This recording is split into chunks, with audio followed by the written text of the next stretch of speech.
تو میں عرض کر رہا ہوں ایک بنیادی غلطی یہ ہوتی ہے کہ یہ ہوتی ہے کہ زکوٰۃ کی تاریخ مقرر نہیں کی جاتی۔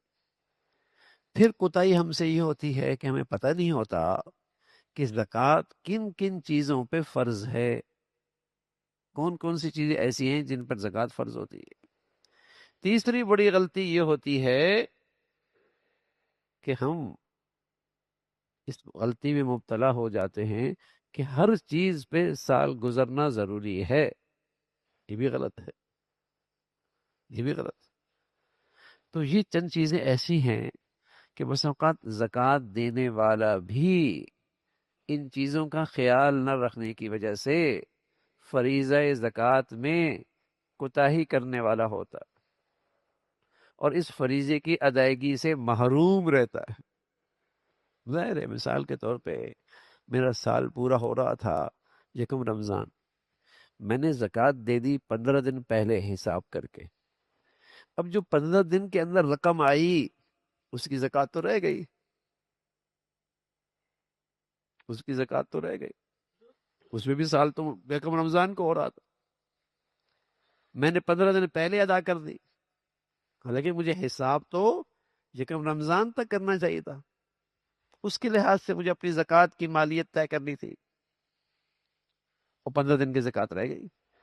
اب زکوٰۃ دی بھی لیکن لا علمی کی وجہ سے زکوٰۃ کے فریضے کی ادائیگی سے محروم ہوا۔ 5 چیزوں کی زکوٰۃ دے دی، مجھے پتہ نہیں تھا اس میں بھی زکوٰۃ بنتی ہے، زکوٰۃ تو دے دی، فریضے سے محروم ہوا۔ ہم سمجھ بیٹھے یہ تو آج جو مالیت آئی ہے نا، پیسہ آیا ہے، اس پہ تو سال گزرا نہیں ہے، کہ تو مجھے پیمنٹ کل ملی ہے اور میری زکوٰۃ کی تاریخ کل ہے، اور اس کو شامل نہیں کیا تو زکوٰۃ کی ادائیگی نہیں ہوئی۔ دیکھو بھائی، بھری بالٹی بھی دودھ کی ہونا، ایک قطرہ پیشاب کا ڈال دیں گے نا بھائی تو وہ دودھ پینے کے قابل نہیں رہے گا۔ بھری بالٹی کے اندر دودھ کا ایک قطرہ پیشاب کا ڈال دیں گے۔ پیارے نبی صلی اللہ علیہ وسلم فرمایا کرتے تھے کہ جس رقم میں زکوٰۃ کی رقم مل گئی وہ دیگر مال کو بھی ہلاک کر دے گا۔ اس کے اندر برکت، اس کے اندر خیر، اس کے اندر اللہ کا فضل، اس مال بھی نہیں رہے گا، نحوست آ جائے گی، اس میں بے برکتی آ جائے گی، اس میں نحوست آ جائے گی، وہ مال غیر محفوظ ہو جائے گا، وہ دیگر مال کو بھی گندا کر دے گا، خراب ہو جائے گا۔ تو جب زکوٰۃ فرض ہے تو اس کے مسائل پوچھنا یا سن کے سیکھنا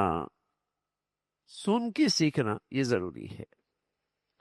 یہ پھر کوتاہی یہ قابل قبول نہیں ہے کہ مجھے پتہ نہیں تھا، میں جانتا نہیں تھا، میں تو یوں سمجھ رہا تھا۔ ارے بھائی، زکوٰۃ جب اللہ نے مال دیا ہے تو اس کا مسئلہ سیکھنا بھی فرض ہے نا،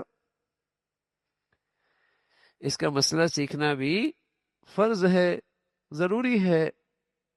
اس لیے چند چیزیں ہمیشہ ہم ان کچھ دنوں میں یہ عرض کیا کرتے ہیں تاکہ ہمارے سامنے یہ مسائل سامنے رہیں، اور ہمارا یہ زکوٰۃ کا فریضہ جو الحمدللہ ہم ادا بھی کرتے ہیں، ایسا نہیں کہ مسلمان سارے ایسے ہیں کہ جو ادا بھی کرتے ہیں، لیکن لا علمی کی وجہ سے اس فریضے کی برکات سے محروم رہتے ہیں، اس فریضے کی برکات سے محروم رہتے ہیں۔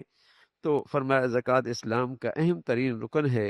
آپ علیہ الصلوۃ والسلام نے بھی اس کی اہمیت، افادیت بتائی ہے، اور اس کے ادا نہ کرنے کے وبال کو بہت ہی نمایاں کیا ہے۔ اللہ تعالیٰ اپنے فرائض کی صحیح معنی میں ادائیگی کی توفیق نصیب فرمائے۔